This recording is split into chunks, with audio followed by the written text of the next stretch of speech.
Pocket FM. To unlock all the episodes, click the link in bio. My mother tried to eat me as soon as I was born. But when her fangs touched my skin, she burst into ashes. The moon goddess herself came and blessed me, but Alpha Edward stole me away into darkness and made me a slave. He killed my inner wolf and forced me to beg for scraps and get abused by his daughter, Princess Marcy. Now the princess is getting married to the most ruthless alpha alive, and it is a death sentence for me. What will happen when they find out who I really am? My name is Talia. I'm an orphaned Omega servant. Beaten, starved. I have no wolf, I have no power. My job in the pack is to make meals for the werewolves who live in the pack house. I make breakfast and dinner for over 100 wolves, clean up after them, and restock the pantries of the ranked members' apartments on the 3rd and 4th floors. I don't have much spare time to do normal teenager stuff. Most people don't even remember the pack house has a dungeon. I do, though. I have a little room in the back that used to be a solitary confinement cell. I have a cot and an old, tattered blanket to keep me warm. My nights are spent curled on that cot with a worn copy of Cinderella, the last piece of a life stolen long ago. I know fairy tales don't come true. Not for me. At least, not until that morning when Princess Marcy decided to torture me in the kitchen by throwing her breakfast away.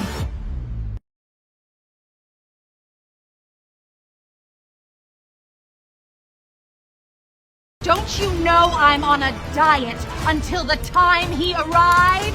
How dare you serve me oily food? Blood and tears were flowing down my cheeks. Clean it up, you pathetic slave! The princess was always cruel, but with whispers of a powerful guest's arrival, her temper burned hotter than ever. I scrubbed the floor, the bruises on my knees mirroring those across my body. I had no way of knowing that my fate was about to change. No way of knowing that Alpha Daemon, the most powerful pack leader in the realm, would soon catch my irresistible scent. It was 11:30 that night, the night before everything in my life changed. I was finishing reading Cinderella for the 261st time when I heard the dungeon door slam open. Great, what now? Alpha Edward, the pack leader and a constant drunk, stumbled into my small room.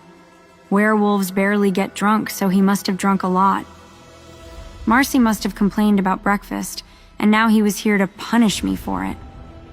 I stood up fast. I knew the drill. Alpha Edward, what can I do for you? Eyes on the floor, trying to look small. A whiskey bottle flew past my ear and smashed against the wall. I flinched, shaking.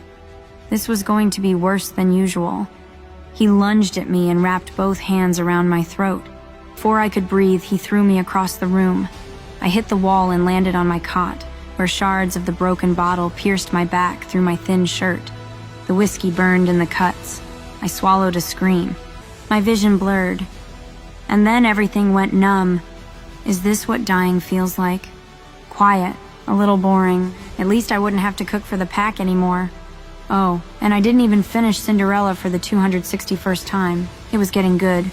The soft beeping is calming. I don't know how long I've been dead, but I feel like opening my eyes and facing the afterlife. After what feels like forever, I finally managed to open them. And I'm lying alone in a bright, clean room. This is the afterlife? A waiting room? Where's the receptionist? As my mind clears, I realize I'm not dead. I'm in the pack hospital. Panic hits me. I need to leave before the Alpha finds out I'm not in the dungeon. I try to get up, but every movement sends sharp pain through my body. The machines start beeping faster as I panic. I notice I'm hooked up to wires and tubes and try to pull them off quietly, but it's too late. Footsteps echo in the hall.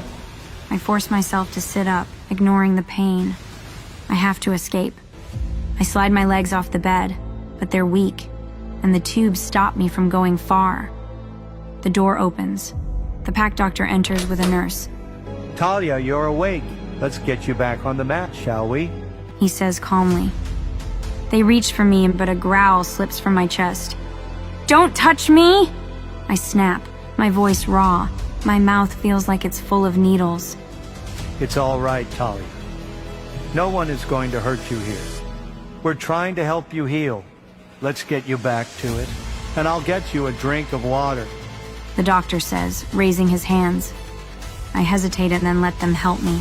The nurse gives me a cup of water, and it soothes my throat. The doctor sits beside me as the nurse checks the machines. Talia, you had surgery to remove hundreds of shards of glass from your back. We also had to reset some ribs, your jaw, and you had a lot of wolfsbane in your blood. We gave you a transfusion to clear it from your system, so you could heal. You're lucky your wound isn't so serious. Sure, doctor, if you say so. When the pack realized breakfast had not been prepared, Tony went to get you and then found you on the ground in your, room. His eyes soften. Talia, who did this to you? It's a crime. That could be grounds for banishment from the pack. I say nothing. I just stare at my hands.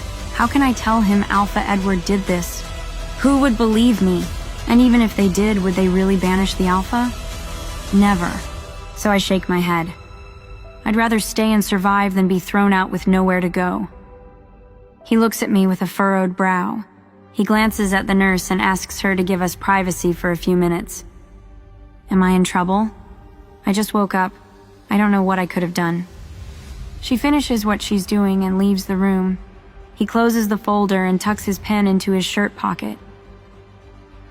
Well, I know you haven't had a chance to look in the mirror yet, but when you do, you may find you look a little different. Don't be alarmed. I've done as many tests as I could think of, and it is not medically related. Yes, sir. I assume he means I'm healing faster, but why did he need me to look in the mirror? Why not just tell me? I went to the bathroom. I avoid looking in the mirror. Everything in the bathroom is fresh. There's a shower, but I'm worried the pressure of the water will hurt my back. I decided to fill the tub halfway and get in. The water is warm and soothing. There's a washcloth and a fresh bar of soap. I clean myself until the water is gross. I drain the tub, wipe out the ring of dirt around the edge, and fill it again. The water is not nearly as dirty as this time when I finish washing. I find it hard to raise my hands, but I don't want to call the nurse to help me. I gently wash my hair, dry off, and wrap the soft towel around my head. There's a toothbrush and a small tube of paste on the shelf by the sink. I'm living in the lap of luxury in the pack hospital. I pick them up and start brushing my teeth. I can't avoid it anymore. I need to look in the mirror. I finally worked up the courage to take a peek. What I see makes me drop the toothbrush. My face is still covered in bruises, but that's not what made me drop the toothbrush. The iris of my left eye is violet, not like a shade of blue that could be a little purple in the right light. My right pupil is still the drab gray I'm used to, but my left pupil looks crazy. I blink my eyes hard a few times. Still the same. I tried rubbing my eye, but it doesn't make a difference. There's no mistaking it. My eye is bright, practically glowing, violet. The 2 days seem to last forever. I'm not complaining, though. I've never gotten so much in my life, and as a bonus, I get 3 meals a day. 3! I keep looking in the mirror. I can't get over how weird my purple eye looks. I wake up on the second day and go to the bathroom to freshen up. I stare at myself in the mirror for the millionth time. My left eye is still violet. Now my right eye seems like it's starting to turn violet as well. There was nothing I could do about it, so I decided to try not to worry. Weird. I have never heard of a wolf's eye or hair color changing when they are coming of age, but that's what the doctor thinks is happening. The nurse comes in just after lunch with paperwork and pamphlets for me. She hands me another little bag. Here is a little something to help you stay incognito until you are finished healing. Thank you for hours before I need to start prepping dinner. I decided to take my new clothes to my room and clean up the mess down there before this. Something smells different as I walk down the hallway of the dungeon. Instantly, I freeze. I hear 2 sets of footsteps coming down the hall. I can smell Alpha Edward's scent getting closer. Instinctively, I scramble and stand in the middle of the room just as they get to the doorway. He leans against the frame and crosses his arms. I can feel my whole body tremble as he stares. My eyes are glued to the ground. I do not want him to see my new eye color shining through. Can I help you, Alpha Edward? That little stunt you pulled cost me a lot of money.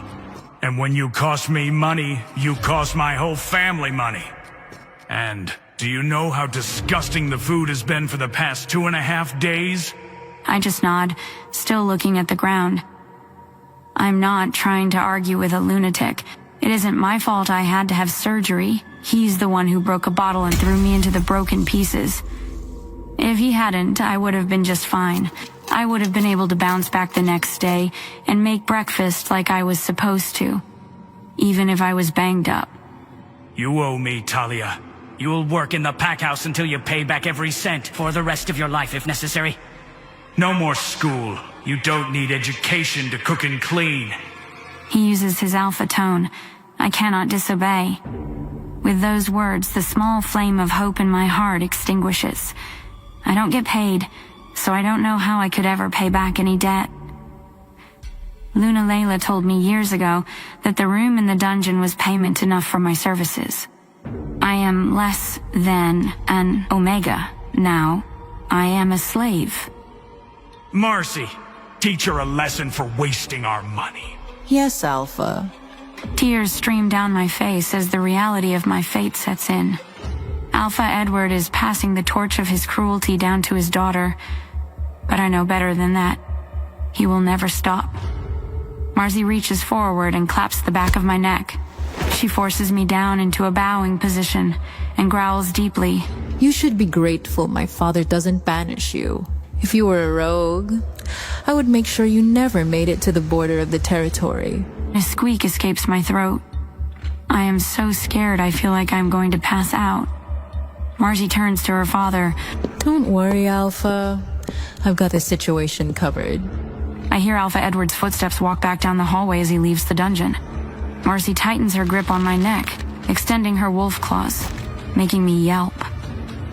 As soon as the door slams, Marcy releases my neck and kneels in front of me. Why isn't she doing anything to me like she told Alpha Edward she would? I stiffened my whole body, avoiding eye contact with her. I'm shaking. I can't even speak now. The thought of two people doing something bad to me regularly for the rest of my life, it just can't be real. Can it? How can the moon goddess allow this to happen? I want to leave the world. That's not an exaggeration. That's not me being dramatic. Please, moon goddess, don't let this happen. Just let me go. I shake so badly that I fall to my knees. I start to sob hysterically and my brain shuts down from being able to think rationally. Marcy grabs my chin and forces me to look at her in her cold gray eyes. She looks at me in horror for a moment. What happened to your eyes? She moves her hands up from my chin to just below my eyes. It feels like her hands are trembling against my face. Are you a mixed blood or something? All I can manage is to shake my head no between sobs. I pulled Marcy's hands away from my face easily. The look of anger combined with confusion is stuck on her face. Next to her, a fly is suspended in midair. The second hand on the clock has stopped on the wall behind her. Drips of water aren't finished falling, leaving umbrella-shaped splashes in the puddles on the floor. What?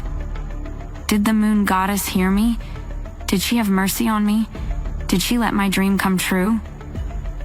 I look back at Marcy with wide eyes. My hands are glowing purple.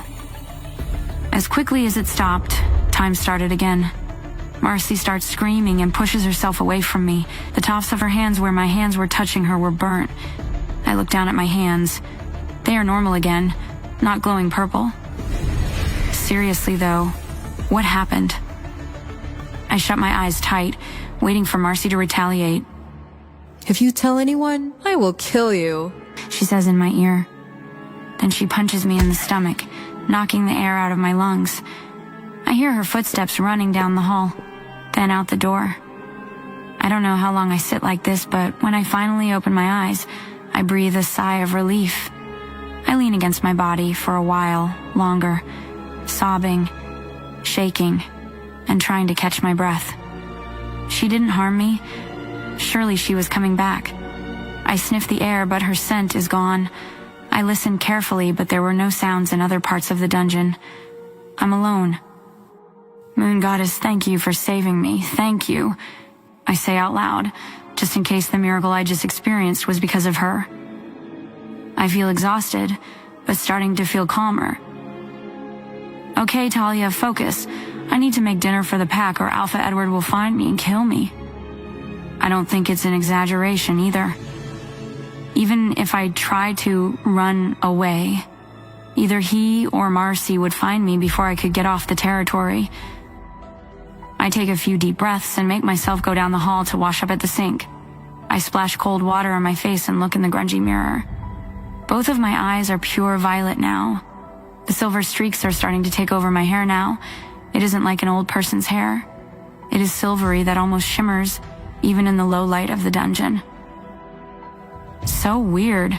There's no way I'm going to be able to get used to this new look. I go back to my room. I wallow in self-pity for a bit before I roll over and try to fall asleep. I'm almost asleep when I hear a woman's voice. Hello? I quickly scramble to my feet, looking everywhere for who it could be. I'm the only one in the room. I peek into the hallway and look around, but no one is there either. Hello? I whisper loudly down the hallway. Ugh, Talia. This is no way for a warrior to behave. Get yourself together. The voice chides. I realize the voice is coming from inside my head. Who are you? I ask hesitantly, worried that I've gone insane. I am the messenger of the Moon Goddess, the whisperer to the moon. But I like you, so I'll let you call me Sylvie. Whisperer of the moon. Are you my angel, Sylvie? Maybe. Who knows? You came a day too late. Our Alpha just turned me into a slave less than 12 hours ago. We have no way to escape now. I feel tears welling up. I explain everything to her, what the Alpha did, how the Luna made me live in the dungeon, all of it. I sob through the whole thing. I'm here now, Talia. Don't worry. You are a child of the Moon Goddess. You are a warrior, which means that you are strong. You will get through this.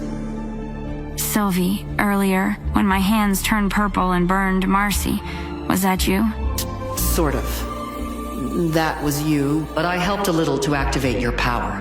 But unfortunately, I cannot do anything more than this. I can't really attack the Alpha of your pack and his heir. Pack rules are for everyone. Only you can save yourself, and for that you need to awaken your wolf. In the next 7 days, you'll meet your fated mate. And from that moment on, everything will change. My fated mate? How would I ever find him, chained in this dungeon, living like a slave? Who would ever fall for a wolfless, broken Omega like me? I stopped dreaming of him a long time ago. One day, Alpha Edward's personal Omega comes running up to me while I'm making lunch and tells me the Alpha wants to see me in his office right away. I drop what I'm doing and hurry to his office.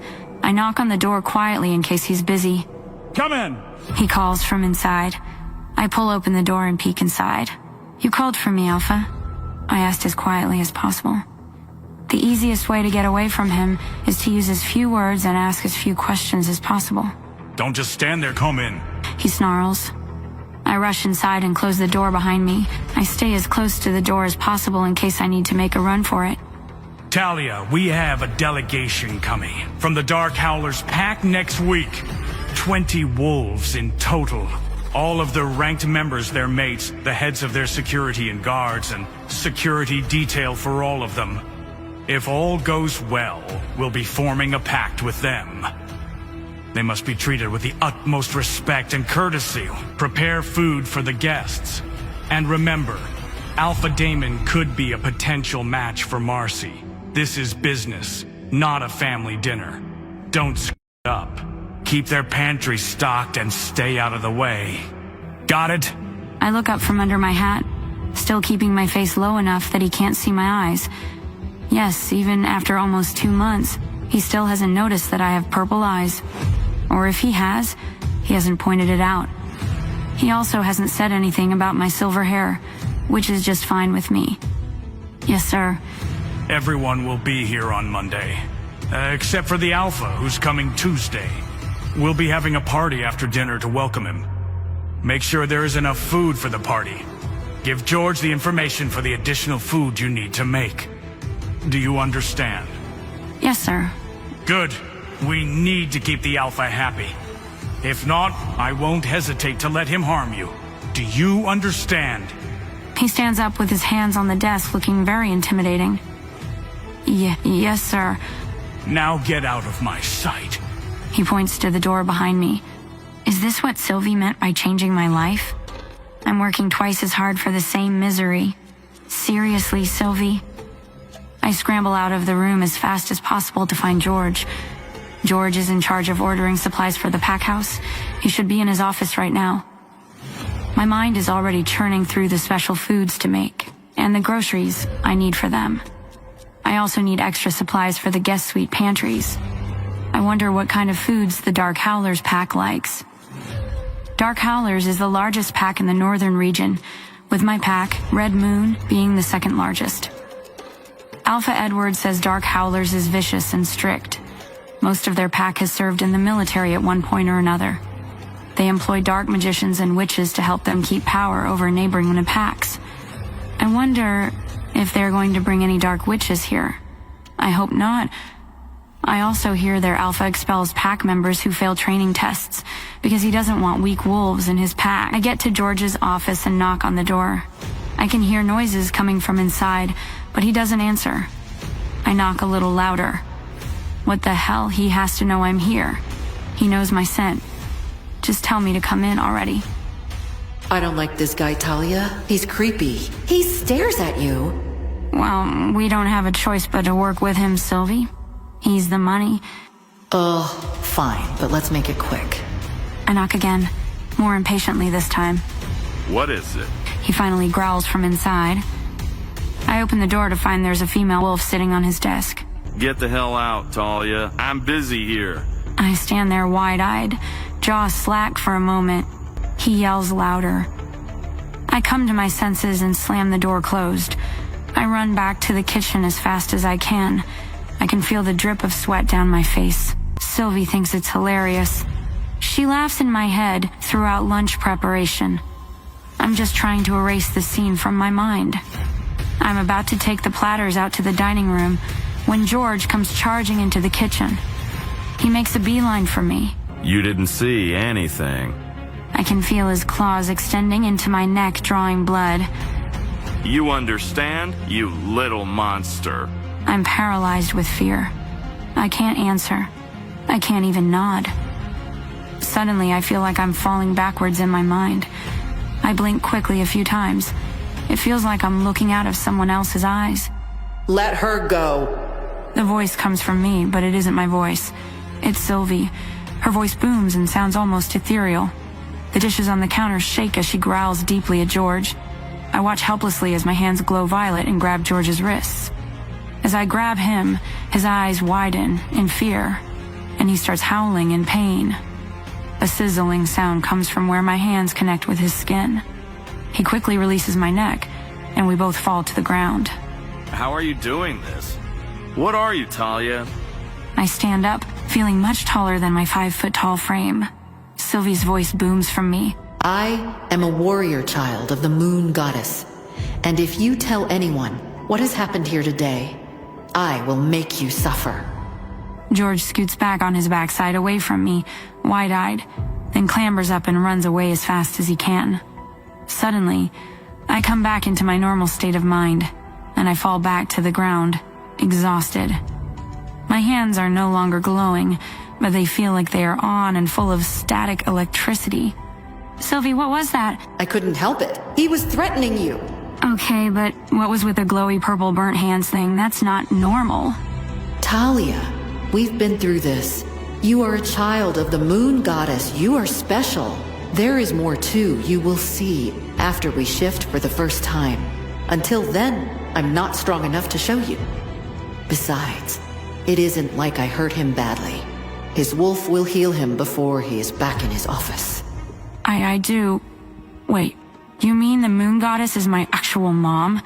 Like she gave birth to me specifically? Not just like mother of all werewolves because she created us a gazillion years ago? That's what I've been saying since I came. It's not my fault you didn't believe me. I picked up a towel to wipe the stain from my nose. Sylvia's already healing me from the break, but my face is going to be bruised for a couple of days. I pull my hat down low so no one can see the bruises, then pick up the first 2 platters and rush out to the dining room. Once all the platters are out, I make a list of all the extra supplies I need and put it in the box hanging outside George's office. That way, I don't have to face him again. I clean up the dining room after lunch and still have about 45 minutes until I have to start dinner. I decide to go to the stock room and put supplies on the pantry cart for later. As I work, I hear someone clear their throat behind me. I look up to find Marcy standing uncomfortably close to me. "Can I help you with something, Marcy?" I try to swallow the panic that instantly builds in my throat. Talia, I'm warning you. Breathe a word about me and George and you're done. I will marry Alpha Damon and you will not ruin my father's plans. I look up at her to see an evil grin distorting her face. I see the way my dad treats you, Talia. You never complain. "Get off of me, you sicko!" This whole time she's been turned on by watching her dad torture me. What is wrong with this family? The look on her face contorts, from happy evil to disgusted. Without warning, she takes a step back. She elbows me in the back, dropping me onto the table. Then she bends over behind me and whispers in my ears, I know you want me, Talia. Don't worry. She finally gets off me and I fall to the floor. She tears the back of my shirt open and strikes with her claws on my back as if to mark me as her property. I lay on the floor of the supply room crying. Get up, Talia. I said get up. You're better than this. You will survive this. I want to leave this world, Sylvie. I can't do this anymore. I can't. You can, and you will. You will find your mate soon enough and things will change, I promise. How can you be so sure? Glowy, burning hands are not your only gift. I get up, find an old cardigan in the back of the stock room and put it on. I go back to my room to find new clothes before making dinner. I visited the roof several times that day, contemplating my existence. Each time I stand with my toes at the edge and stare down from the 4-story building. I can't bring myself to do anything except cry and go back to my room. I can't do it to Sylvie. I can't take her life because I want to take mine. It is almost 1:30 in the morning before I plop into my bed, totally exhausted. It has been a long day. My alarm wakes me in the morning. Sylvie makes me promise to hang on for one more day. We go through the motions of the life I hate. While I'm getting ready, I look in the mirror to find my hair is completely silvery now. I tuck it into a bun to try to avoid people noticing it. The delegation from Dark Howlers arrives in the early afternoon. They are all tall and intimidating, with tattoos and big muscles. Some of them have visible scars on their arms and faces. They wear matching business attire or security uniforms. Luna Layla directs them to the sitting room while I quietly bring in pitchers of water and iced tea for them to drink. I was doing my best, trying not to be noticed, and one of the women calls me out. You there, Omega? She says abruptly. I look around and realize she is speaking to me. For everyone. Maya, of course, right away. Luna Layla says quickly, then nods her head to me. I rush to the cellar and pull out 2 cases of napkins and glasses. I prep the drink service cart and head back to the sitting room. I open 3 bottles, leaving the rest for them to do as they wish, and then I back out of the room so I can start preparing dinner. The rest of the day goes without a hitch. The guests seem pleased with dinner. In the evening, I go to each guest suite to make sure everyone is happy with their accommodations. A couple of people ask for more bags of chips or soda, but on the whole, everyone seems satisfied. The last door is the beta's room. Maya opens the door, looking much more relaxed than earlier. She has a large tattoo of a rose and dagger on her forearm. Her dark hair is still pulled back, but she isn't wearing makeup. I can see now.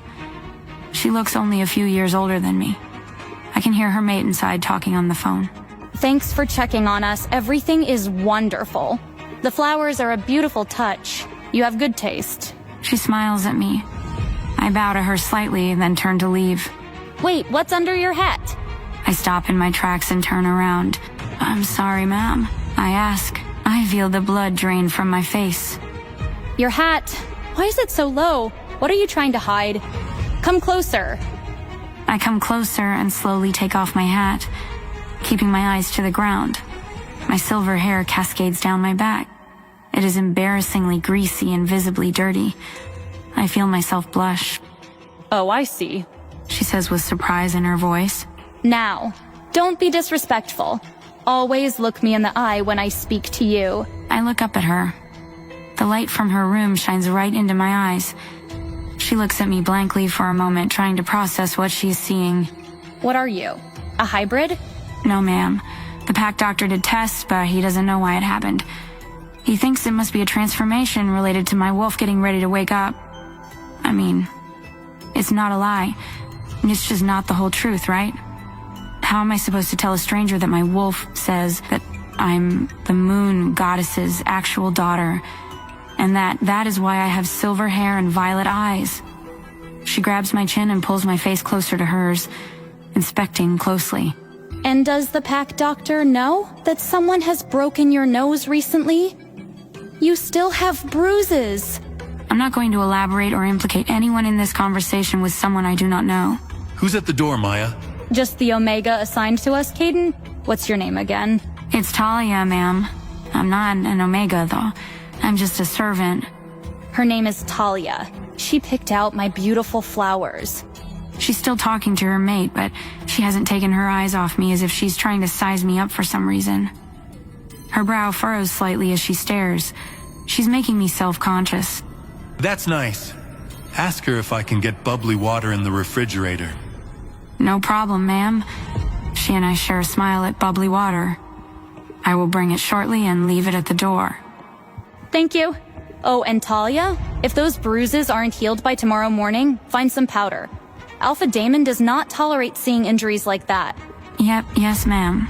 I run to the stockroom, get 4 bottles of San Pellegrino and put them in front of the door, then run away as fast as I can. 1 million questions run through my head. Would their Alpha be angry for being weaker than other wolves, even if I was not part of his pack? Was she going to tell Alpha Edward about my unusual features? Was she going to call him out for letting someone break my nose? I mean, lady, if you think that is bad, I got some news you're not gonna like, and then I'm dead meat by your Alpha, for sure. Alpha Edward comes down later and whips me for not having all the items our guests wanted. By morning, Sylvie has still not been able to fully heal me. I'm in so much pain. Everything is a struggle. Cooking, carrying breakfast trays, leaning over to clean tables. Every move causes scabs to open and bleed, making the back of my shirt damp with blood. Maya makes eye contact with me a couple of times. She can tell something was wrong but doesn't say anything. For some reason she can't explain, Sylvie is bouncing around in my head all morning. The beta is so nice. I can't wait to meet the Alpha and Luna. Sylvie, come on. We're not going to get to meet the Alpha and Luna. We're going to melt into the wallpaper and pretend we don't exist. I want to meet them. Okay, well, I hate to disappoint you, but you're going to be disappointed. Layla comes in while I'm prepping lunch to let me know that Alpha has arrived, and I need to make lunch for him as well. There is no Luna. He doesn't have a mate. And according to Layla, he's handsome. Not that it matters to me, because I'm going to be wallpaper. I don't want him to notice me at all. I take the trays to the conference room. Alpha Damon is not there, but there is a spot at the table where he is supposed to sit. I leave his meal at the empty seat. Everyone from the Dark Howlers pack politely thanks me as I lay out plates in front of them. Their manners betray their intimidating features. No one from the Red Moon pack says a word to me as I serve them. I collect the trays and walk out quietly. Layla lets me know she will clean the plates so I can focus on dinner and food for the party. I go to the kitchen, but need a minute to collect myself before I get started on dinner. I go out the back door and stand on the stoop. In the distance, I don't recognize him. It must be the Alpha from Dark Howlers. He is too far away from me to see his actual features, though. All I can see is a tall figure with dark hair and a suit. It smells like... I swear, it smells like coffee or dark chocolate. This guy was a mocha drinker. I laughed to myself at the thought of the big, bad Alpha of Dark Howlers sipping on a mochaccino. I make a 4-course meal of Caesar salad, bacon-wrapped shrimp appetizers, beef Wellington with braised Brussels sprouts for the main dish, and a key lime pie for dessert. I also make bruschetta, tomato fritters, mini calzones, assorted veggie trays with dip, and chocolate truffles to serve for the party. I finished the desserts and veggie trays between breakfast and lunch, so there was less for me to worry about now. I realized Sylvie's advice of finding happiness in cooking has helped me enjoy making this dinner. Maybe because I'm serving people other than my pack, or maybe it's because I'm making special food, not just the regular stuff I make for the pack. Either way, I don't mind my work today. I felt a sense of pride in it. There are servers for dinner service since it's a formal event. I stay in the kitchen and make sure everything is plated and going out the door in perfect condition. I'm in the zone. I peek out from the kitchen after each course is served. People seem to enjoy the food, which is a relief. I notice Alpha Edward is getting pretty drunk. Luna Layla keeps taking his glass away from him, but he keeps ordering the Omegas to give him more. The dining room is extra crowded, so I don't get a better look at Alpha Damon. Maya sees me peeking out from the kitchen and gives me a wink and thumbs up. I smile and give a little wave before pulling my head back. I help the servers take the party food to the tables at the edges of the ballroom. I also make sure the bars in the corners are fully stocked. The DJ is finishing setting up, and colorful lights are sliding across the floor. Party balloons and streamers are hanging all over the place. The first few guests are starting to wander in, which is my cue to duck out the back door. Luckily, the dinner servers will clean up the dinner service tonight, which gives me extra time to restock pantries. I head upstairs to the stockroom and load the cart up. I'm humming to myself as I go from room to room. I feel an odd sense of calm as I go. You're in a good mood. I guess. I'm not sure why, though. My back and feet still hurt. Well, I'm happy that you're happy, for once. This version of you is pretty cool. Thanks, Sylvie. You're not half bad yourself. I finished stocking the ranked pack members' rooms on the 4th and 3rd floors. Then I head to the 2nd floor where the guest suites are. The cleaning staff has cleaned everything. I just need to restock the toiletries, pantry items, and refrigerators. I make quick work of the rooms. I remember to stock the beta's room with more bottles of San Pellegrino, refresh the flowers, and leave a little tent card with a handwritten smiley face on the kitchenette counter. It's almost midnight now. Everyone is still in the ballroom partying. I close the door to the beta's suite and move to the alpha's suite door. It's the last room left for the night. I know he's at the party too, but I knock first, just in case. I lean my ear against the door. I don't hear a reply. I slip the key card in the slot and open the door, but the moment I looked inside, my heart stopped, and I froze. Standing there was the most handsome werewolf I've ever seen in my life.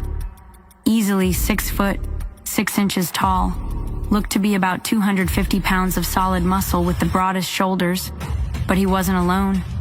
An icy blonde stood in front of him with her hands undoing his belt. The smell of coffee and dark chocolate filled the air, and my mind went hazy as I froze, seeing 2 piercing blue eyes staring back at me. "Stop!" he shouted. "Is this it? Is this the day I die?" I wondered.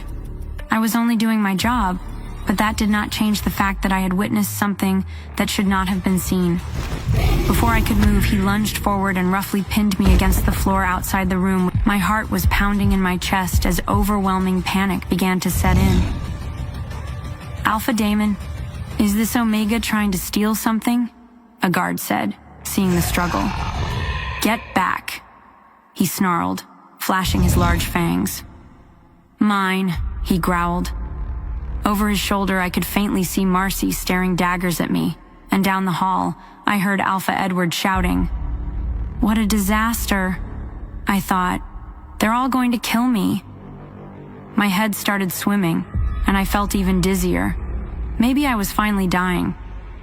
"Look what you've done, you little bitch," Marcy yelled as she reached out to grab me, but she never touched me. Alpha Damon snarled, snatching her hand out of the air and snapping her wrist. Alpha Edward roared, "How dare you? This is war!" I watched them fight as if it was a dream.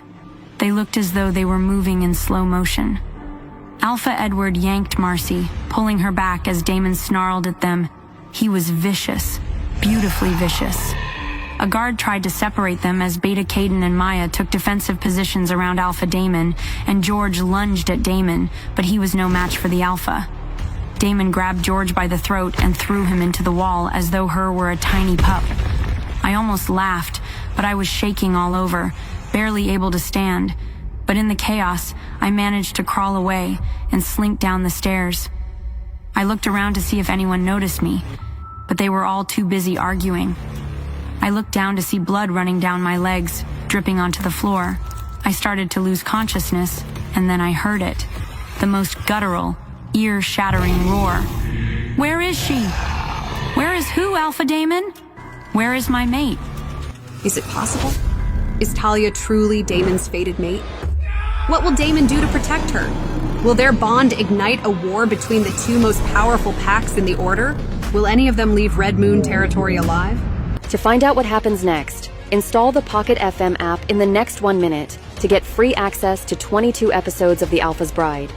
Hurry before the offer disappears. Install the app and enjoy free episodes now.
Pocket FM. To unlock all the episodes, click the link in bio.